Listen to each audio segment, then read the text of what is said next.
Good evening, good afternoon, wherever you're at. Welcome to the Pits Motorcast. It's your host, Dave. I got online special guest, Nitro Funny Car Driver, the Bucket List. And we're going to get some fun now. Mr. Poloson, how are you? I'm doing great, Dave. How are you getting along today? Good. Already got Nitro Nick. Nitro Nick Poloson, right? That's it. That's it. Yeah, it's been Nitro Nick for a few years now. So, there's been several Nitro Nicks before, but if you use my last name and you're out there on the internet and put in my last name, a lot of our stuff comes up. So it's pretty cool. So Nitro Nick. Now, before we start the interview, I gotta make sure someone wanted me to say something to you. Brian Hoffsmith said his son Nitro Kevin said he loves the T-shirt, he wears it all the time, and he can't wait to meet you. Well, that's a good deal. So Nitro Kevin and Nitro Brian out there, they're big fans too, and we appreciate their support. So guys, if you're listening, how you doing? Yeah, he said he was going to try to listen in after he picked up Kevin, so hopefully they're listening. Good deal. Good deal. Where do you want to start, Dave? What got you started into the whole drag racing scene back in the day? Man, I'll tell you what, as I kind of thought back and prepared to get a chance to talk to you and all your listeners out there, and, not to bore you to death too, but I've been around a long time, and it all really started back, I grew up in the Chicago area, and, I was just across the line, physically just across the line in Indiana. But the closest drag strip to us was US 30 back when it was really, really the place to be. So my dad took me out there once. I think I was probably about 10 years old. And my dad took me out there once. And there was also a local round track. And he'd take me out to the round track every now and then too. So I was an only child, just, the only boy. And so he was trying to, just spend some time with me. So he was taking me to the car stuff, and because he was kind of interested in cars too. Now, my dad never was a racer or a car hobbyist. He was interested, but his career path was more along business lines. So I think it was just a great weekend thing for us to do.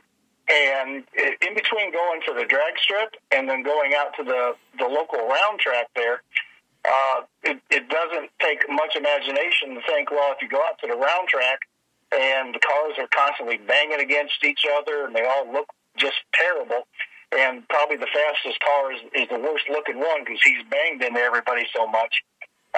Meanwhile, you go to the drag strip and everything's clean and neat and cool looking, and you go out to the drag strip and there is nothing like the sound of a nitro car. And there were plenty of them around the Chicago area coming out to US 30. So that got me going. And, as a little kid, and then a couple years later, I was working I'm going to call it working, but, back then, every gas station was a full-service gas station. And there was a friend that we had who opened up a full-service gas station. And I could ride my bicycle in the town and get to his gas station. So I would work pumping gas, washing windows and pumping gas and checking batteries and checking oil. And he had built it was like a 38 Chevy, but he put a 409 Chevy in it, with 2 4-barrels, and he raced in one of the gas classes out there at US 30. So my dad had let me ride out there with him and his family, and, they flat-towed that thing back in the days in their I can't believe we did that. But here we go down the highway. I think it was his father-in-law's pickup truck, and he had this thing with just the bumper hitch, and he put some street tires on it, and we'd have just flat tow it out there. No trailer or anything, just a tow bar on the front of this car. And we'd get it out there, we'd put the slicks on it, and he'd go racing. So that got me going. Wow, so I've had a lot of memories at US 30 with my dad too, same like you. My dad wasn't a drag racer, he never drove any racing cars, but he just loved drag racing, so he wanted me to get involved in it. So I was about 4 or 5 years old when I started going there. Yeah. Wow. I'm trying to think back and put a year on this, but it was probably 1961, 62 when I started going out there. And then, just kept going out there and, kept having fun. And then they started, US 30 started really booking in the Cavalcade of Stars, the Coca-Cola Cavalcade of Stars. And I can still remember, Dave, one weekend I went out there, it was a Saturday, and I just sat in the stands, and there was nothing but funny cars that went down that racetrack. In between the alcohol funny cars, double B funny cars, alcohol funny cars, top alcohol, whatever you want to call them, and then the nitro cars. There was nothing else that went down the racetrack but funny cars. And what a day. Yeah. And a funny thing about you getting taken to the oval track, my dad used to take me to Santa Fe Speedway all the time, too. You remember Santa Fe Speedway? Really? The dirt track, clay track, where they had sprint cars and outlaw cars. You ever ridden that one? No, I sure have. I'm trying to remember what the one that we went to is. It was in Gary. It might have been Calumet Speedway or something like that. This was a paved half mile, and then they had a dirt quarter mile in the middle of that they would run, some of the other classes. But the one that we went to, the easiest one for us to get to, I think was, again, I can't remember the name, but you can see which one I remember, US 30 or that other track. But it was a paved half mile. And it was fun, but, it was just gasoline cars, and you go out to the drag strip, and you get to see the alcohol cars and the fuel cars, and that got me going, man. Yeah, then my dad also, of course, he used to take me to the legendary Great Lakes Dragway, which is still around. Oh, yeah.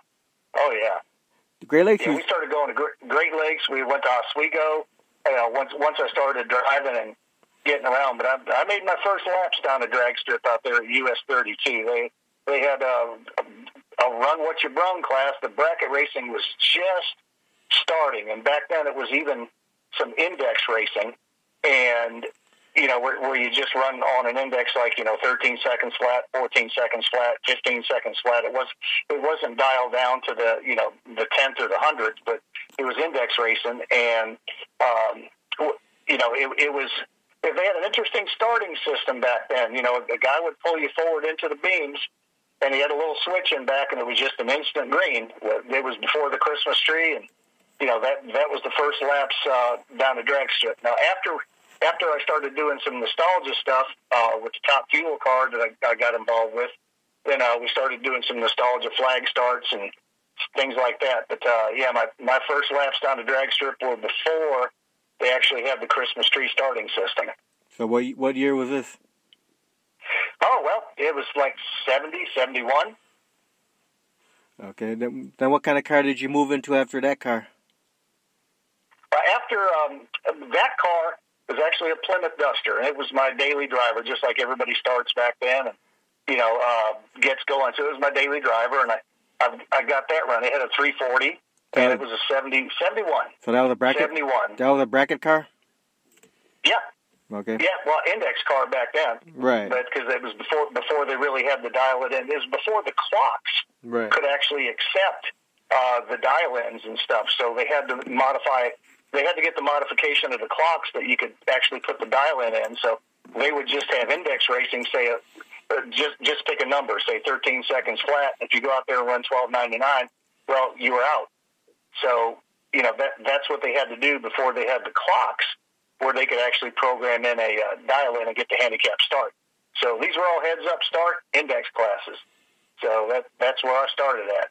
So after that, continued forward with my college career, and even in college, raced a little bit, and then my last couple years in school, I transferred to University of Florida. Well, down there in Gainesville, Florida, we just saw the Gator Nationals get run down there, and the drag strip was there, and every weekend, now at the time, NHRA didn't have a whole lot going on at the drag strip. They just had once a year what we used to call the points meets. Years ago they were Winston points meets, and they've had all kinds of series sponsors over the years, but they're the regional events. And even back then they were running Top Fuel, Pro Stock and Top Fuel, and Funny Car at the regional events. So, but that was just once a year, and then they had the once-a-year Gator Nationals. So what the track wanted to do was have a bracket program every weekend, and just to keep the physical facility in good shape. That way the grass doesn't grow up through the asphalt. And, there's constantly something going on out there. And so I was racing every Saturday night during my last couple of years in college, and racing my street car at the time. By then I bought a 73 Dart Sport with a 340 and, got some speed parts on it. So, I was doing pretty good for a college kid, going out there and beating up against the racers out there. And, did that until I graduated. And then bought my first real race car. There was a guy down there that had a 68 Barracuda that I really liked, and he was a stock eliminator racer. So he had put together this Barracuda to bracket race, but he was concentrating more on his true stock eliminator cars, and because he's just one of these guys that loves stock eliminators. So I bought the Barracuda from him, and it went from running. I think when I bought it, it had a small block in it, so we had a 340. And ended up running some 13 somethings with it, and ended up getting that 340 to run in the 11s, and then put a big block in it, and had a 10-second bracket car. So then they got me in the fast bracket. There was a 1099 break. Back then I was running, after I graduated, I was running most of the time down at the track in Bradenton. And, the track's still there. I mean, it's a great track. A lot of people, springtime test there. Bradenton has a lot of things going on. And that was the track that I went to all the time. And the break to get into the fast bracket was 1099. So when I put that big block in there, I was able to run some mid 10-second times and race for the big money every weekend. Then how long did you race that Dodge Dart till? Yeah, I had the Dodge Dart. Well, that was still a street car, so I had that I hung on to it for a few more years, even after I had the race car. And, by then I was out working, and so, it was a driver. Then I had a truck and trailer to take the race car to the drag strip with. So was having all kinds of fun, working hard and playing hard, man. So what kind of car did you move into after the Dodge Dart? Well, after the Dart, and the race car I had was a 68 Barracuda, and after we put the big block in it, my career took me to New Orleans. I was living in South Florida, and my career change took me to New Orleans. I was offered a great position, and so by then I was married, and we moved to New Orleans. And then I wanted to see if I could get into a dragster. So, dragster sounded fun, so ended up doing some trading, sold the Barracuda, got a front motor dragster chassis, and put a motor together for that. And had a couple of friends helping. Now, this truly was just a bracket dragster. It was in the days before they had Super Comp and Super Gas, and this car would run right at 9 seconds flat. But it was nice. It didn't have a whole ton of motor in it, and it just let me, very economically go racing. And I didn't have to do a lot to the motor, and I could still run the fast bracket, dial in, and be very consistent. And so we ran in South Mississippi at Gulfport, Mississippi, and then in South Louisiana at State Capitol, and a lot of places there. And I had that dragster for a while. And then I wanted to go a little bit faster, so started getting back into the door cars, and ended up. That's when NHRA came up with the classes of Super Gas and Super Comp, and they were going to start running those classes at the national events. And man, I just for some reason or other, I wanted back in a door car, so ended up building a '69 Camaro, and had to work on it a little bit. Had to build enough motor and stuff to get it to go 990. And, back in the super gas days when we started, if you could just barely run 990, well, you needed to run a little bit better than that. So ended up building a little bit more motor. I had a good fella doing my machine work in the New Orleans area, Steve Nicole. And he was working with a lot of racers because a lot of the guys wanted to go super gas and super comp racing. And Steve had a good motor program put together for everybody. So, worked with the right pieces and, tried to get a consistent car and got it running. And then, what's funny is my wife would always go to the races with us, right? So while she's sitting there and watching all this racing, we talk on the way there and talk on the way back. And she said, I could do that. And I said, oh, okay. Let's figure out how you can do that. So we got her a car, and it ended up being a 1970 Duster, and it came off the street, so we dedicated it to being a race car, and we worked with that Duster and got it, again, from 13-second times when she first started driving it, and kept changing motors and kept modifying it and kept putting better chassis work in it and, better roll cage and better suspension, and ended up getting it to run 10-second times with a small block. And that was a good running car. So I had my super gas car, and, she had the bracket car that we could go racing with.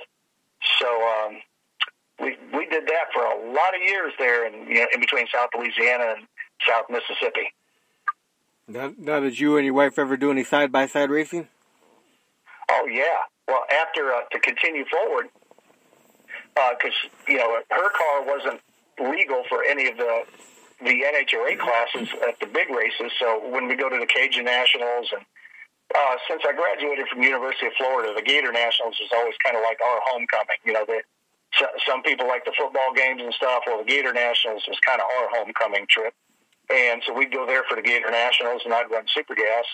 And then my wife said, well, let's see if we can get, my car to fit into a class. So it was easier at the time. They found another little car for her, and I'm losing track of things here. But while I had my 69, I also started driving a friend's car, and he had this beautiful car built. It was tube chassis. It was low to the ground. It happened to be a Vega panel wagon, but if you saw this Vega panel wagon, you go, that's the best looking Vega panel wagon I've ever seen. The way it was just built, it was a Boogie Scott chassis. Everything was done right. Had an injected small block in it, and he had some medical problems, so he asked me to drive the car for him. Now, he was trying to run NHRA C-gas, and so he had an injected small block, and his motor program just wasn't going anywhere. The car wouldn't even run close to the index, and you got to run half a second under the index to try to even do good at some of these races in Comp Eliminator. So he was a little bit frustrated, and I said, look, why don't you sell me the car? So he said, okay. So we came to a deal, and I bought that car, sold my Camaro, and put my big block in it, and instantly it was a fast car. So, because I had a decent motor program, and this thing was probably, I'm going to guess, at least 300-400 pounds lighter than my Camaro, if not more. So it was instantly fast. And then we found a car that a guy was working on for my wife. It was a Monza, and a 1980 Monza. And I've always liked that body style. If that body style is done right, and it's got the right rake-down attitude, the tires tucked underneath it, I always thought the Monzas were great-looking race cars, because back then a lot of guys had them in pro stock. The Ewell brothers had them. There was a guy by the name of Rick DeLisi, #1 Waco kid. There was a lot of, fast. Rear and Morrison, had a Monza. And they were just good-looking cars. We found this one, and it had the right look. So we ended up selling my wife's car, got that one for her, and that way I could have the same exact motor combination for both cars. And it run just about the same thing. So we had identical pieces in both cars.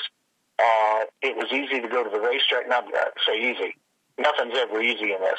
But it was fun to go to the racetrack with two identical cars, even though they were different bodies. The chassis were real close. The drivetrains were real close. I could tune the cars real close. I had the same components on both cars. And we had, for years, we went to the races, the regional races. We bracket raced a lot. But we go to the regional races and a few national events a year. We'd go to Atlanta. We'd go to Gainesville. We went to Indy with the cars a couple of times. Naturally, the Cajun Nationals while they ran that. But you asked earlier if we ever ran next to each other. And I think the first time we went to the Gator Nationals, with both cars. So, we both won our first round, and at the time, they were just doing random pairings first round. Then they would pair the cars second round based on your qualifying time. You'd qualify with your first round win, and they'd pair the cars. So we were really good friends with the division director, and he came walking down to us that next morning, and he was just laughing. And I said, "Well, what are you laughing at, George?" And he said, "You two got to run each other." I go, "No, really." He says, "No, for real. You two got to run each other." So we did, and after that, I think, if I remember back, I think I won that round, but not by much, because both cars ran good. And I think we had a basically even record with those two cars, with our two super gas cars, anytime we had to run each other. And the most fun we ever had with those two cars was there was a weekend bracket race and a big money bracket race in Gulfport, Mississippi. It was like $100 to enter. Back when $100 was like a lot of money to enter, and there was no buybacks or anything. If you lose, you're out. So $100 to win, and I think it was $100 to enter. I think it was $5,000 to win, $2,000 to runner up. And it was a separate race on 2 different days. One race Saturday, one race Sunday. And on Saturday, I think I won and she runnered up, and on Sunday she won and I runnered up. So that was a pretty good weekend. Yeah, sounds like it. So go ahead. I was going to say then, past that, I got the chance to move to, again with a career advancement, I got a chance to move to Texas. So we moved out of Louisiana, moved to Texas, and then I started. We also had our daughter, so started getting involved with some of the Texas racers on, the level of top alcohol dragster, top alcohol funny car, because, thinking way back, I'd always wanted to get into funny cars. And I had, started, talking to some guys, and, I'd helped on a couple of different funny cars. Right. So, anyways, I'm sorry. In case my phone cut out just a second, apparently I had a call coming in, so I apologize for that. Yeah, I was wondering what that noise. I was wondering what that noise was. Yeah. So I started, helping a couple of guys with cars and stuff, and then this is back when you could, get together with a couple of guys, and on a budget. On a decent budget, you could probably still run an alcohol dragster or an alcohol funny car and not go crazy with the expenditure. So I ended up meeting this gentleman in San Antonio, and it turns out he was a minority owner, and he was from the West Coast. His name was Charles Marquez, and he was, once I got a chance to meet him, did a little research, he had all the urban flyer cars out on the West Coast, in the Los Angeles area. And people like Cruz Pendergun had license in his cars, Jason Rupert had license in his cars. And he had a lot of pieces and parts, but he had moved to Texas for his career, and he just didn't have any help, and all his help was back up on the West Coast. So he and I got together, and he had just updated his car, had it front halved, and really, really nice top alcohol dragster. There was a Frameworks car out of the Phoenix area that Neal and Parks had just put a front half on, and they had done their cantilevered sliding bar suspension. It's almost a rocker arm kind of front half on the car. 285-inch car, really, really nice work on the car, but it was sitting there just raw pipe, and it needed to be put back together and go racing. So Charles and I kind of partnered up, and we put the car together. Now, unfortunately, at the time, 2 things happened. And, his health started failing, and he really started where he couldn't work on the car, concentrate. He was tuning the car. So he made some tuning mistakes, and I've got plenty of burned pistons to show that.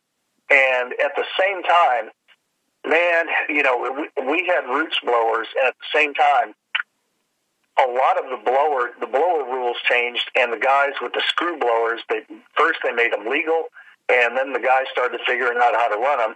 So all of a sudden the cars got a lot faster quickly, but you had to get the screw blower. And the screw blowers are expensive. It also made working on the car a little bit different. You know, with a roots blower, you could still run the car a weekend and not have to check the bearings. And, you know, you could run it conservatively. Well, with a screw blower, it makes so much more power. You had to work on it basically like a modern fuel car. You had to check bearings every run. You had to put a clutch in it every run. And it got to be where, you know, just a couple of weekend guys couldn't do it anymore. So that kind of chased me out. And at the same time, our daughter was coming along with her horse program. You know, that's what she dedicated herself to. So we were doing a lot of horse shows with her, and we had a lot of horses and stuff. So I had basically sold a lot of my stuff. I had a little bracket dragster that I just hung on to so I could go racing on weekends when I wanted to. And it was a little alcohol-injected car, big block alcohol-injected car. And there was a series here called Mid-America 790 Series, and they raced a lot of the central United States, from Kansas up into Arkansas and North Texas. And so I would just go to the races that were easy for me to get to. I had a good friend of mine, Tom Wood, who was doing a lot of this, and he was doing well in the program with his car. So Tom and I got to be good friends. So anyways, and I was just playing around with my little dragster. I'd bracket race a couple times. I'd run the Mid-America 790 every now and then. And then, 7.9 seconds was actually, it was an index class, but that's back when there was not a whole lot of 7-second dragsters. Now they're all over the place. Now there's 6-second dragsters all over the place. But at the time, it was a marketable show where, you know, they could book it in and get some spectators in. So I was busy with all the horse stuff on the weekends with my daughter. And I'll tell you what, anybody out there needs some horses, I still got them because she's still doing that. And, you know, the only trouble with the horse is, I figured out that everyone that I got seems to be a Hemi because they got one intake on one side, one exhaust on the other. But no matter what, they only make 1 horsepower. No matter what fuel I run in, they only make 1 horsepower. Yeah. So, anyways, we started. Tom was doing really good with his 790 car, but then the 790 organization, it didn't become as marketable because a lot of the bracket dragsters were getting pretty fast, and they could run 7 seconds. So it wasn't that much of a show to bring in a 7-second dragster show when there were 7-second bracket cars. So then Tom started going to this Outlaw Fuel Altered Association, and every weekend he'd come back, he'd go help another friend of ours that had raced in the 790 Association, and this guy had built a fuel altered to go racing, and Tom would come back every weekend that he'd go, and he'd go, oh man, we got to build one of these. So we ended up building one of these, and we started off with a really, really nice chassis, and we have that chassis to this day. This is about 10 years ago, actually 11 years ago. And from Tom's combination, he had a wedge motor, now a Chrysler wedge motor, so a 440 style motor, and we put an all aluminum 440 style motor together with the Dave Kofel B1 heads, and we started on alcohol. You know, in the Outlaw Fuel Altered Association, it needs to be a roots blown V8, and either alcohol or nitro, any percentage is legal. So there were a couple of big load nitro cars in the class, but we just started with an alcohol combination. It was a lot like a alcohol funny car, so you had a pedal clutch and a 3-speed. And we started doing pretty well with that. But then one day we said, well, I wonder if this will take some nitro. So we came up with a program. We started checking in the tune-up, what we'd have to do, nozzle sizes, this kind of stuff. And because there were guys with the Hemis that had done it, but nobody had done it with a wedge yet. So we went forward and started with 10%. And I'll tell you what, Dave, once you put a little bit of nitro in a motor, now at 10% where we started, it doesn't change the tone of the motor at all. You know, when you started, it still sounds like an blown alcohol motor. But I'll tell you what, you can't miss the smell. You can't hide that nitro at all. Right. You know, it's in there, and everybody knows it. Yeah. So what it did is, with our tune-up, it gave us about a tenth of a second, a little over a tenth of a second, and 4 or 5 mile an hour. And the old story, you know, if a little's good, more's better, and too much is just enough. Over the next several years, we started increasing the nitro percentage a little bit. We had to change our tune-up. We really had to track things. And we ended up having a really, really good running combination with the wedge motor, still with a pedal clutch and still with a 3-speed, on about 35% nitro. Now, again, on 35% nitro, the motor still sounds like an alcohol car. You know, it doesn't have that cackle and pop. You got to get, you know, up in the 80% or more range for the motor to have all the cackle and pop and crazy stuff that a nitro motor does. But we were making good power on 35%. And the following year, we tried to bump it a little bit more, the nitro percentage, and we started having a lot of parts failure. And we knew it was just due to design. We couldn't get a good nitro piston for the wedge, and, you know, trying to do it in uncharted territory. Nobody had really run that percentage of nitro in a wedge with those heads, and, you know, we were in uncharted territory. So Tom and I sat down and we said, well, you know, is it time? Yeah, it's time. So we just built a big load nitro Hemi combination. A few of the guys in our organization had already done it. It's pretty good running stuff. So they shared their tune-up information with us. Now, nothing's ever the same. You got to science out your own combination.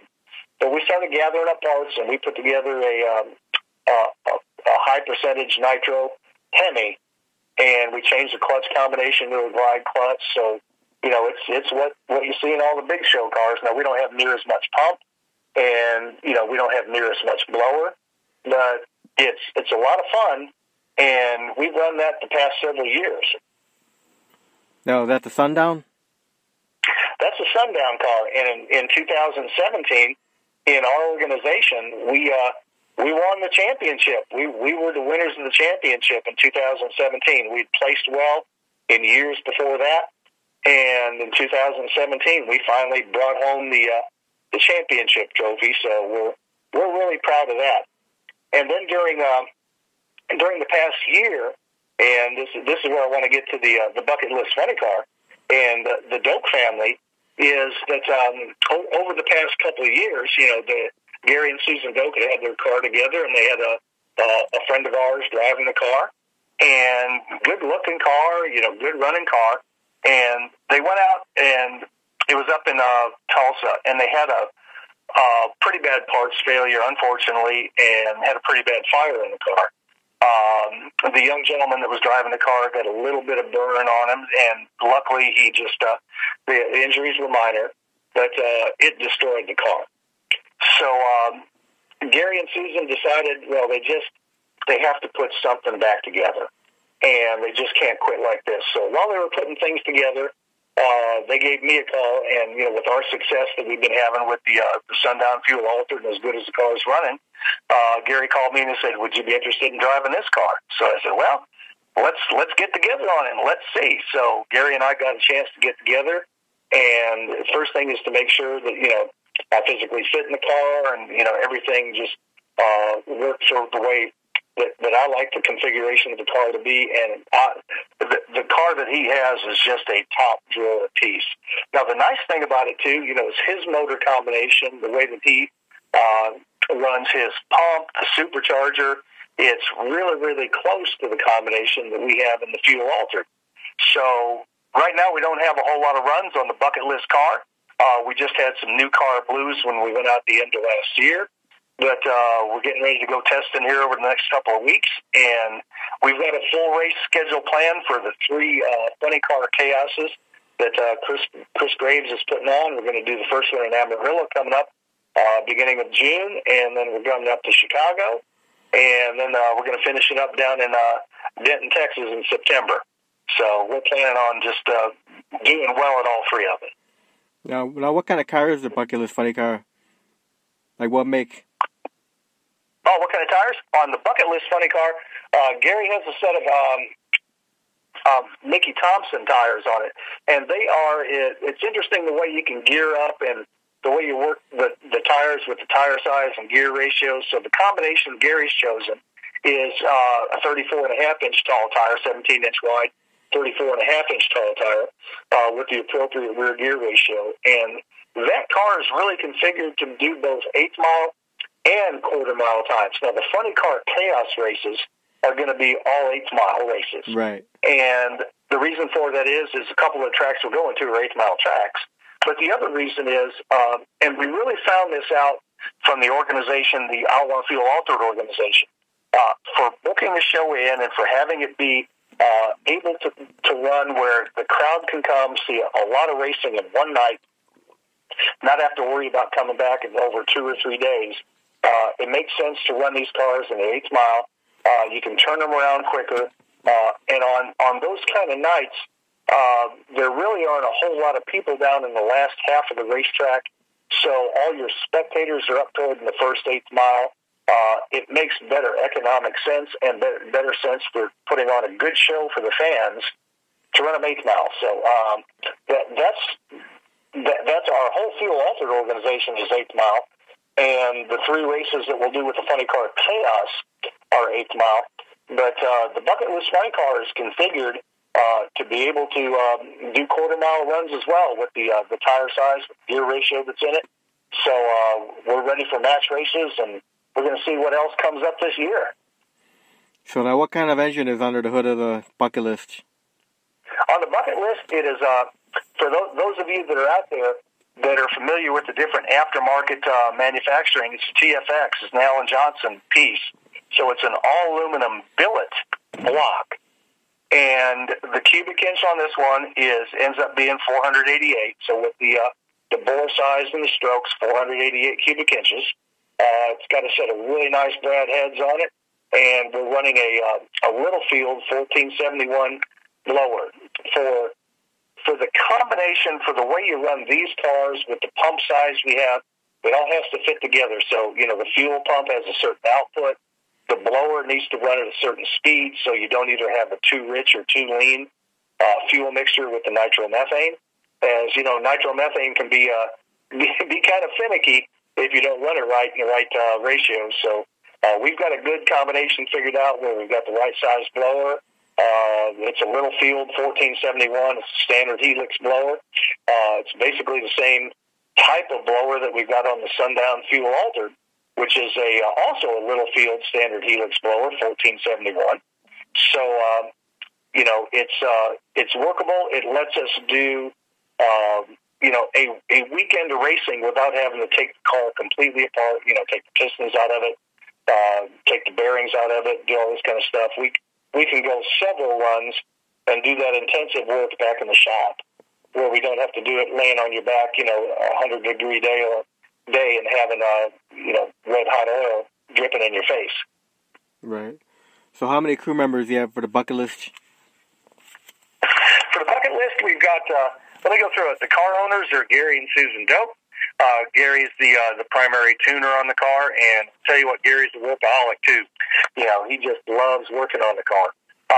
The driver, which is me, tends to do the clutch. So the clutch is a very, very important piece as you start running a nitro car. And just because the driver, can feel what's going on with the car, to see, what's going on, whether it needs a little bit more clutch, a little bit less clutch. There's several ways to do that.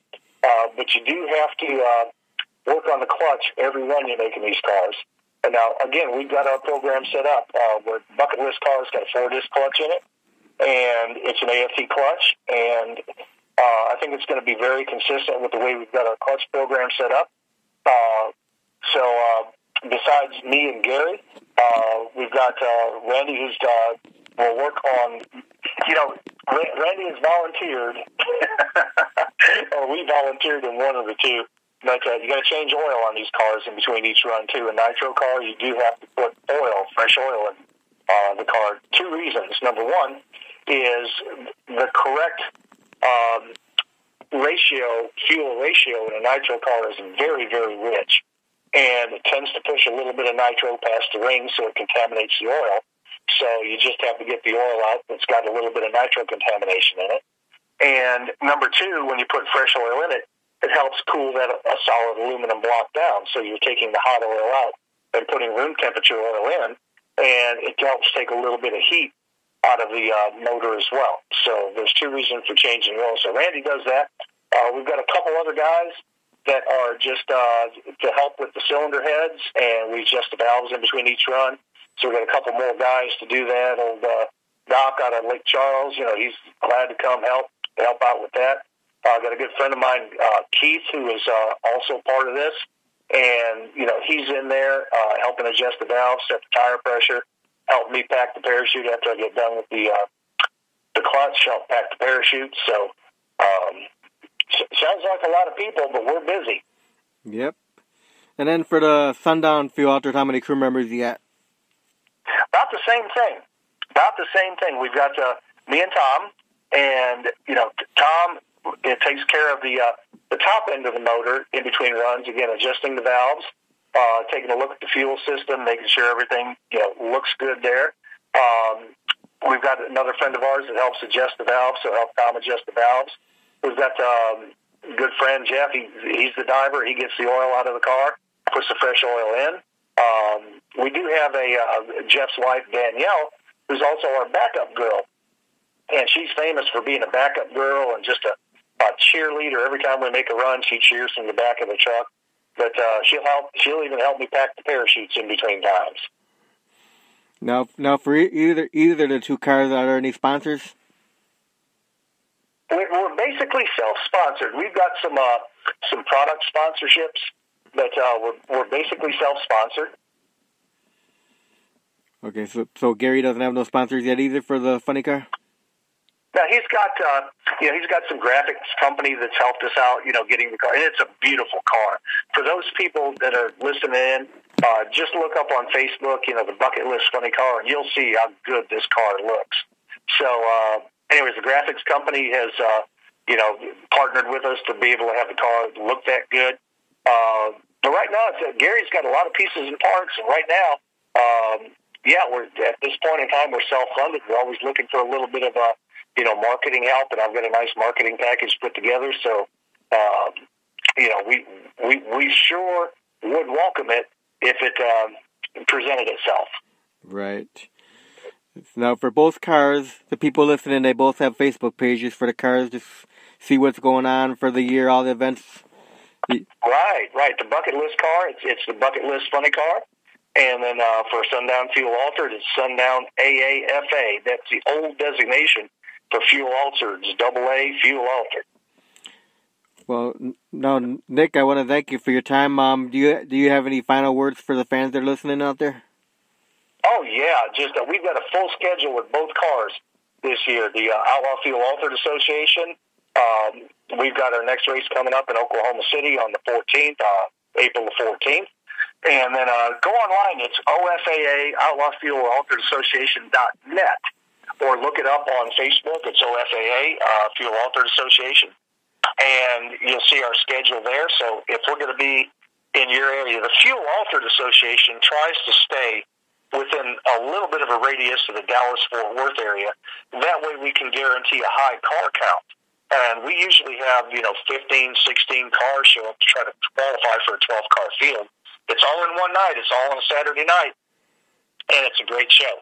The Bucket List car, we're going to travel a little bit further with that one. And we're just going to go, like I said, Amarillo, Texas is the first one, then up toward, what's the actual town, Dave, where the funny car is? Is it Havana, Illinois? Yeah, Havana, Illinois, Central Illinois Dragway. Cool. Looking forward to that one. The information we've gotten from the promoter, it was Chris Graves. Chris has spent a lot of time, talking with the track management and getting a lot of pictures he sent to all of us, and it's supposed to be a really nice facility, and we're just looking forward to coming up there and putting on a show. Sounds good. And of course, they can look at the Funny Car Chaos page on Facebook and find all the Funny Car Chaos events on there. That's right. There is another Funny Car Chaos event coming up soon. That's actually up in Joplin, Missouri. But our travel schedule and being able to get everybody off and go to the other three, we just aren't going to be able to make that one. Just because we wouldn't have the full crew. So we're going to be at the other three that are in Amarillo, Illinois, and Denton, Texas. Sounds good, Nick. I want to thank you very much for your time.